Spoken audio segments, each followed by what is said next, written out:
Plusieurs mouvements de grève ont touché le département ce mardi, à commencer par celui de l'éducation nationale. Plus de 5000 personnes ont manifesté à Brest, 1600 à Quimper.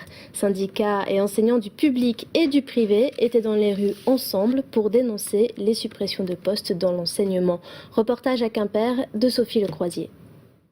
Ils ferment nos écoles! Ils ferment nos... Non aux suppressions de postes, non aux classes surchargées.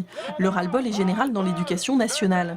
Syndicats du public et du privé ont appelé ce matin à faire grève. Ils étaient 1600 à Quimper, plus de 5000 à Brest.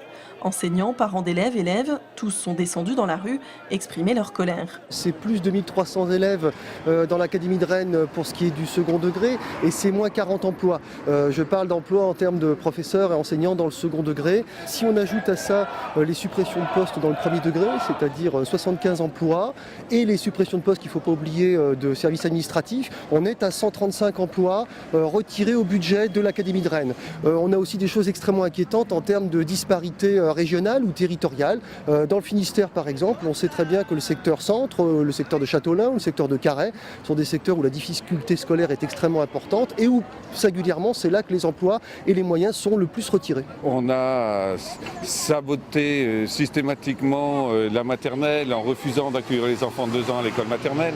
Ça fait 6 ans maintenant qu'on nous supprime des postes. On est arrivé à quelque chose comme 800 postes supprimés dans l'enseignement privé en Bretagne. Et là, on arrive au bout du possible. Côté lycéen, on s'inquiète aussi de la dégradation des conditions de travail. On passe de 26 à 35 élèves par classe. Quand même. Ça devient difficile. Les profs s'occupent moins de nous comparé à avant et il y aura beaucoup plus de redoublements. On a des bacs à passer.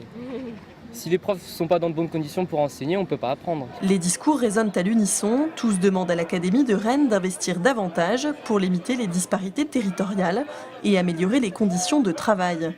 En clair, le souhait d'une école égalitaire.